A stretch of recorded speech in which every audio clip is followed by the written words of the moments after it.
Politicians کا کام ہوتا ہے سب سے بات کر کے اپنے موقف کے ارد گرد لانا یا ان کی بات سننا، اپنی سننا، اور پھر کوئی بیچ میں کوئی گراؤنڈ پہ پہنچنا. لیکن جو لوگ ملک کا پیسہ چوری کرتے ہیں، آپ ان کے ساتھ کیسے سمجھوتا کر سکتے ہیں؟ مجھے اگر یہ بار بار، جب 3.5 سال میں گورنمنٹ میں تھا، مجھے بار بار کہتے رہے کہ جی ان کو آپ این آر او دے دیں. جنرل باجوہ نے کہا کہ ان کو این آر او دے دو. وہ جب میں ان سے بات کریں ہم نے فیٹف کا بل پاس کرنا ہے، وہ کہتے جی این آر او دے دو. میں این آر او نہیں دے سکتا کیونکہ میرا پیسہ انہوں نے نہیں چوری کیا، پیسہ عوام کا چوری کیا ہے. میں کون ہوتا ہوں کہ عوام کا پیسہ ان کو معاف کر دوں؟ اور جب آپ ان کو معاف کرتے ہیں تو باقی چوروں کو کیوں پکڑتے ہیں؟ پھر جیلوں میں بیچارے غریب لوگ کیوں پھنسائے ہوئے ہیں؟ میں سب سے بات کرنے کے لیے تیار ہوں، سب سے سمجھوتا کرنے کے لیے تیار ہوں، کیونکہ جو آگے پاکستان کے حالات ہیں، میں پھر سے کہہ رہا ہوں کہ ساری قوم کو مل کے ان کا مقابلہ کرنا پڑے گا. میرے اوپر قاتلانہ حملہ ہوا، مجھے پتہ ہے کس نے حملہ کیا. میرے اوپر حملہ ہوا، میں معاف کرنے کے لیے تیار ہوں ملک کی خاطر، کیونکہ ہمارے نبی صلی اللہ علیہ وسلم نے، جن کے ہم امتی ہیں، انہوں نے جب فتح مکہ ہوا تو انہوں نے جن لوگوں نے ان کے اوپر ظلم کیا تھا انہوں نے سب کو معاف کر دیا. نیلسن منڈیلا نے اسی سنت پہ چلتے ہوئے، کیونکہ وہ تو رحمت العالمین ہے نا، وہ تو سب انسانوں کے لیے ایک رحمت بن کے آئے تھے. تو نیلسن منڈیلا نے جب 27 سال جیل میں گزارے، جب وہ باہر نکلا تو اس نے سب کو معاف کر دیا جنہوں نے اس کے اوپر ظلم کیا تھا. اور اس نے یہ کہا کہ ٹروتھ اینڈ ریکنسیلیشن، بس یہ سچ بول دو کہ آپ نے یہ ظلم کیا ہے تو ہم آپ کو معاف کر دیتے ہیں. ساؤتھ افریقہ کو بچا گیا، وہاں خون خرابہ ہونا تھا. آج بھی پاکستان جدھر کھڑا ہے اس وقت ملک کو اکٹھا ہونا ہے. تو میرے لیے، میں اپنی اگر ذات کے لیے پالیٹکس کر رہا ہوتا تو میں بھی کہاں جی اس کو میں نہیں چھوڑوں گا تو اس سے میں بدلہ لوں گا تو فلانے سے لوں گا. یہ میری ذات کی بات نہیں ہے، یہ ملک کی بات ہے. اور ملک آج ادھر کھڑا ہے. پاکستان کی تاریخ میں اتنا برا وقت پاکستانیوں پہ نہیں آیا. اس وقت جو اندازہ یو این ڈی پی اندازہ لگا رہی ہے کہ 1 کروڑ لوگ غربت کی لکیر سے نیچے چلے جائیں گے. ایک اندازے کے مطابق 50 لاکھ لوگ وہ بھوکے رہ جائیں گے.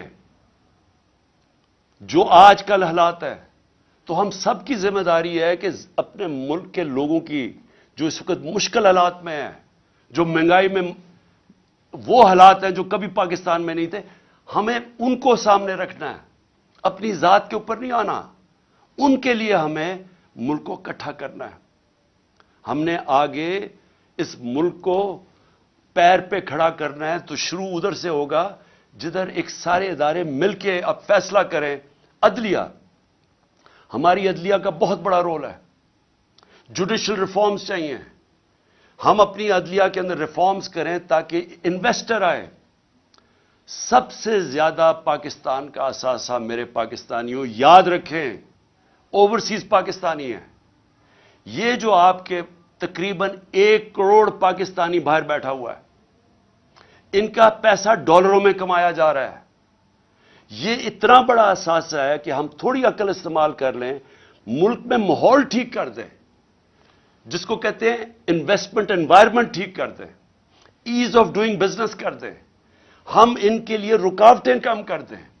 ہم اپنی بیوروکریسی کو، سول سروس کو، اپنی عدلیہ کو، اپنی فورن مشنز جو بیٹھی ہوئی ہیں، ہماری جو فورن ایمبیسیز ہیں، سب کو لگا دیں کہ ہم نے ان کو سہولتیں دینی ہیں پاکستان میں، تاکہ یہ اب پاکستان میں سرمایہ کاری کریں. آپ کو اندازہ نہیں کہ اس ملک میں کتنا پیسہ آ سکتا ہے. جو ہم تھوڑے تھوڑے ڈالرز کے لیے ذلیل ہو رہے ہیں دنیا میں، ایک دفعہ بیرون ملک پاکستانیوں کے لیے ہم ماحول بنا دیں، اس ملک میں اتنا پیسہ آ سکتا ہے، ڈالرز آ سکتے ہیں کہ ہمیں کبھی آئی ایم ایف کے پاس جانا نہ پڑے. آپ کو میں ابھی بلومبرگ، ایک وہ میگزین ہے بلومبرگ، اس میگزین کے اندر، کیونکہ دنیا کے اندر دنیا کے جو ملک ہیں ان کی معیشت کے اوپر وہ کامنٹ کرتی ہے. دبئی میں ذرا یہ غور سے سنیں, دبئی میں 20,000 پاکستانی 20,000 پاکستانیوں نے پراپرٹیز خریدی ہیں 10.4 ارب ڈالر کی. ہم آئی ایم ایف کے پیچھے ہمارا پروگرام تھا 6 ارب ڈالر کا, ہم نے 3 ارب ڈالر لیے تھے اپنے دور میں. ہم اس کے لیے اپنی آزادی بھی کھو بیٹھتے ہیں, اپنی عزت بھی کھو بیٹھتے ہیں. صرف 20,000, یاد رکھیں 1 کروڑ پاکستانی باہر ہے, 20,000 پاکستانیوں نے دبئی میں 10.4 ارب ڈالر کی پراپرٹی خریدی ہے. تو وہ پہلے تو پوچھیں وہ دبئی میں کیوں خرید رہے ہیں, اور وہ تو یہاں سے پیسہ باہر جا رہا ہے نا. ہمیں پتہ ہے کہ یہاں بڑے بڑے جو بدقسمتی سے یا طاقتور لوگ جو یہ پیسہ چوری کرتے ہیں وہ سارا باہر بھیج دیتے ہیں. یہ جو سارے مے فیئر کے فلیٹ اور یہ سارا یہاں کا چوری کیا ہوا پیسہ گیا ہوا ہے. تو میں تو صرف دبئی کی بات کر رہا ہوں, میں تو یورپ کی نہیں بات کر رہا, میں امریکہ کی نہیں بات کر رہا, میں انگلینڈ کی بات نہیں کر رہا, لندن میں کتنی پراپرٹیز ہے پاکستانیوں کی اس کی بات نہیں کر رہا, میں تو صرف دبئی کی بات کر رہا ہوں. سوچیں پاکستانیوں کا یہ تو ملک سے باہر پیسہ جا رہا ہے. یہ سوچ لیں کہ ان 1 کروڑ پاکستانیوں میں سے اگر 5 لاکھ پاکستانی فیصلہ کریں پاکستان میں سرمایہ کاری کرنے کا, میں آپ کو یقین دلاتا ہوں کہ پاکستان کے ڈالر کا مسئلہ حل ہو جائے گا. لیکن اس کے لیے رول آف لا, قانون کی حکمرانی, وہ ماحول بنانا پڑے گا جس میں ان کے لیے آسانیاں ہم پیدا کریں تاکہ وہ پیسہ اپنا لے کے آئیں. اور یہ دنیا میں جب ویتنام, یہ جو ملک آگے بڑھے ہیں, ان ساروں نے ماحول پیدا کیا جدھر سے باہر سے انویسٹمنٹ آئی. لیکن ان کے پاس ان کے لوگوں نے نہیں کی, انہوں نے تو چائنیز انویسٹمنٹ لے کے آئے ویتنام میں. ہمارے پاس تو یہ ہمارا اثاثہ بیٹھا ہوا ہے, ہم نے صرف ماحول ٹھیک کرنا ہے, ہم نے ان کے لیے آسانیاں پیدا کرنی ہیں, ہم نے اس ملک کے اندر انصاف قائم کرنا ہے. اور انصاف کا مطلب قانون کے سامنے سب ایک برابر. جب تک یہ نہیں ہوگا یہ ملک آگے نہیں بڑھ سکتا. میں آپ کو بار بار نبی صلی اللہ علیہ وسلم کی جو حدیث ہے کہ تمہارے سے پہلے بڑی قومیں تباہ ہوئی, جب طاقتور چوری کرے اسے نہ پکڑو اور کمزور کو جیلوں میں ڈالو, وہ قوم تباہ ہو جاتی ہے. یہ ہماری تباہی کا سب سے بڑا مسئلہ آج یہ ہے کہ طاقتور چوری کر کے کہتا ہے این آر او دے دو, نہیں تو ہم تمہاری گورنمنٹ نہیں چلنے دیں گے, اور ہم صرف چھوٹے چوروں کو جیل میں ڈالتے ہیں, ملک تباہ ہو جاتا ہے. تو جو ان ساری چیزوں کو ایک اگر پوائنٹ سب سے زیادہ وہ ہے قانون کی حکمرانی, رول آف لا. تو آخر میں اور اس میں اور میں بتا دوں, ہم ٹیکس ریفارمز کر رہے تھے, ہم ایف بی آر کو ٹھیک کر رہے تھے, ٹیکنالوجی لے کے آ رہے تھے, ہم نے ٹریک اینڈ ٹریس سسٹم بنا دیا تھا, ہم نے آرٹیفیشل انٹیلیجنس کے ذریعے ہم نے 35 ملین ٹیکس پیئرز کو آئیڈینٹیفائی کیا رہا تھا جو مزید جو ٹیکس نہیں دے رہے تھے لیکن ان کے پاس وسائل تھے. تو ہم نے آرٹیفیشل انٹیلیجنس کے ذریعے ان کو آئیڈینٹیفائی کیا. تو اور آہستہ آہستہ ہمارے پاس تو ابھی صرف 20-25 لاکھ ٹیکس پیئر والے لوگ ہیں. 22 کروڑ میں صرف 25 لاکھ لوگ ٹیکس دیتے ہیں. تو ہم نے یہ جو تقریباً 3.5 کروڑ لوگوں کو آئیڈینٹیفائی کیا تھا, اگر ہم ان کو ٹیکس میں لے آئیں تو ہماری آمدنی میں اور اضافہ ہو جائے گا, ہماری انویسٹمنٹ آ جائے, ڈالرز آ جائیں گے, ہماری ایکسپورٹس آہستہ آہستہ جو ہم بڑھا رہے تھے اور ان کو انسینٹیوائز کریں اس میں ڈالرز میں اضافہ ہو جائے گا. تو آخر میں اور پھر مدنیات, ہم نے کبھی اس کے اوپر زور ہی نہیں دیا. ایک تو بڑا غلط کیا کہ سارے صوبوں کے اندر منرلز کی جو ڈپارٹمنٹ ہے وہ ادھر ڈال دی. ان کے پاس کیپیسٹی نہیں ہے. اتنا زیادہ پوٹینشیل ہے پاکستان مدنیات یا منرلز کو ہم بیچ کے, ہم نے اس میں بھی ایسٹیمیٹ کیا ہم اور ڈالرز لا سکتے ہیں پاکستان کے اندر. تو آخر میں انشاءاللہ اگلے ہفتے میں اپنا پہلا جلسہ کر رہا ہوں اور میں آغاز کر رہا ہوں اپنی الیکشن کیمپین کا. میں اپنی ساری اب خیبر پختونخوا اور پنجاب میں سارے اپنی پارٹی کو کہنا چاہوں گا تیاری کر لیں. میں انشاءاللہ اگلے ہفتے 10 دن زیادہ سے زیادہ 2 ہفتے تک ٹکٹ سارے بانٹ دوں گا. میں اب خود ٹکٹس کا میں آپ کو یہ بتا دوں کہ اس باری میں خود ٹکٹس دے رہا ہوں. ٹکٹس میں اس لیے خود دے رہا ہوں کہ مجھے آخری دفعہ پتہ چلا پچھلی باری کہ ہمارے ٹکٹس کے بکے ہیں ہمارے غلط کینڈیڈیٹس کو پیسے لے کے بنایا گیا. تو اس لیے میں اب کسی پہ نہیں چھوڑ رہا, سارے میں خود تفتیش کر رہا ہوں. میں خود بیٹھ کے ٹکٹس دوں گا, خود میں انٹرویو کر رہا ہوں لوگوں کو, اور آہستہ آہستہ بلاؤں گا لوگوں کو انٹرویوز کے لیے. لیکن اگلے ہفتے 2 ہفتے تک انشاءاللہ میں ٹکٹس تقریباً سارے دے چکا ہوں گا. جن جن لوگوں کو ٹکٹس نہیں ملیں گے, میں آپ کو یہ کہنا چاہتا ہوں کہ اس کے بعد پنجاب میں ہم نے سیدھا بلدیاتی الیکشن کروا دینا, تو انشاءاللہ ہم ان کو وہاں اکوموڈیٹ کر لیں گے. اور دوسری چیز کہ اس باری میں پارٹی ڈسپلن کے اوپر سختی سے کہنا چاہتا ہوں کہ اب تک تو جو ہمارے تحریک انصاف اگر ایک کو ٹکٹ نہیں ملتا تو وہ انڈیپینڈنٹ کھڑا ہو جاتا ہے. اس باری ہم نے یہ نہیں کرنا, کیونکہ یہ پاکستان کی تاریخ کا سب سے اہم الیکشن ہے. اس کے لیے اگر جو پارٹی ڈسپلن توڑے گا فوری طور پہ ہم اس کو پارٹی سے نکال دیں گے. اور میں اس لیے کہہ رہا ہوں کیونکہ میں پوری اپنی دیانتداری سے کوشش کر رہا ہوں, اور میں آپ کو یہ کہتا ہوں کہ کسی قسم کی نہ میں نے سفارش آج تک سنی ہے, نہ مجھے کسی قسم کی کوئی لالچ کوئی دے سکتا ہے. تو میں اپنی پوری دیانتداری سے ٹکٹس دوں گا, اور میں پھر سے کہتا ہوں کہ اگر کوئی کسی نے پھر کھڑا ہو گیا تو ہم اس کو اس باری پارٹی سے نکال دیں گے. ہفتے کو پہلا میرا جلسہ ہے, اور مجھے یہ پتہ ہے کہ اس وقت ایک پلان بنا ہوا ہے.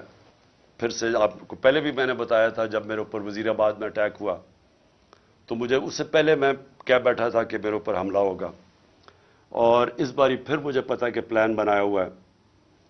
اور مجھے یہ بھی پتا ہے کہ کون لوگ ہیں جو اس کے پیچھے ہیں.